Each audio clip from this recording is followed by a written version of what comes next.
आजच डाउनलोड करा आणि तुमच्या आवडत्या मालिकांचा आनंद लुटा।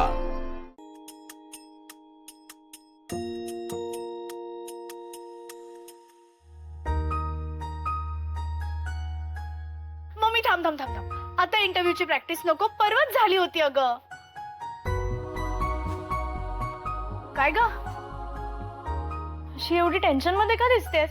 मी बोलली ना तुला, ते इंटरव्ह्यू वाले ना माझ्या समोर एकदम फुंतरून निघतात। मम्मी का? अरे हो, ताईला ते झुमके द्यायचे तर मी विसरले। मी तुला कपाटातून देते लगेच। झुमके नाही, दुसरं काहीतरी बोलायचं। दुसरं काय? काय झालं?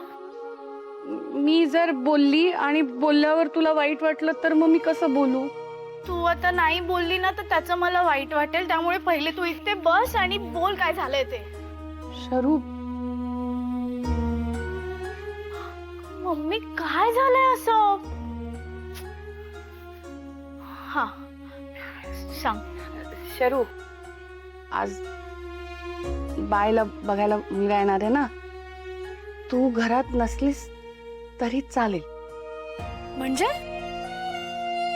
म्हणजे अगं ते आंबेनगर मधले म्हात्रे आहेत ना, तर त्यांची मोठी मुलगी आहे ना पूनम, तिला बघायला एक मुलगा येणार होता।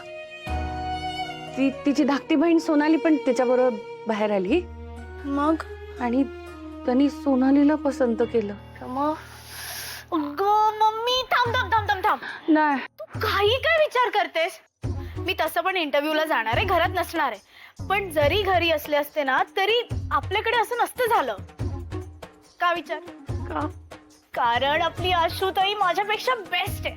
अगं तिला घर काम चांगलं जमतं, पूजापाठ चांगली करते, दिसायला एवढी सुंदर आहे, आणि तिचे डोळे आणि स्माइल, तो मुलगा तो फिदा होऊन जाणार आहे। भाई आपली गॅरंटी आहे, तो मुलगा बघताच क्षणी ना तिला पसंत करून टाकणार आहे बघ।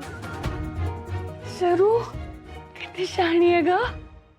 मला वाटलं मी हे सगळं बोलली तर तुला वाईट वाटेल, तुला राग येईल, म्हणून बायसाठी ना खूप मन घाबरं झालंय ग। छोट्या छोट्या गोष्टींमध्ये खूप भीती वाटते मला। हो हो मला कळतंय, पण नको तू एवढं टेन्शन घेऊस। आणि तूच सांगतेस ना आम्हाला प्रत्येक गोष्टीचा मुहूर्त ठरलेला असतो ते। हो ग हो। शरू अगं तू एवढी कशी शहाण्यासारखी वागते? मग एरवी का अशी वेड्यासारखी वागते? असं डोक्यात वारं गेल्यासारखी वागते? मम्मी ते काय आहे ना, तुला लाईफ मध्ये अशी व्हरायटी हवी ना, सगळ्याच मुलींनी शाण्यासारखं वागलं तर कसं चालेल? आणि तुला आज पण नाही जमली ना माझी तारीफ करायला। मी इंटरव्ह्यूला जाणार आहे आता। मस्करी केली मी, तुझी मस्करी केली, तुझीच मम्मी आहे ना। आई छान इंटरव्ह्यू दे आणि पटापट उत्तरं दे, देवाला नमस्कार कर आणि पप्पांना भेटून जा। आधी तुला करते। अगं घेतली, नोकरी मिळाली। आले देवा स्वामी।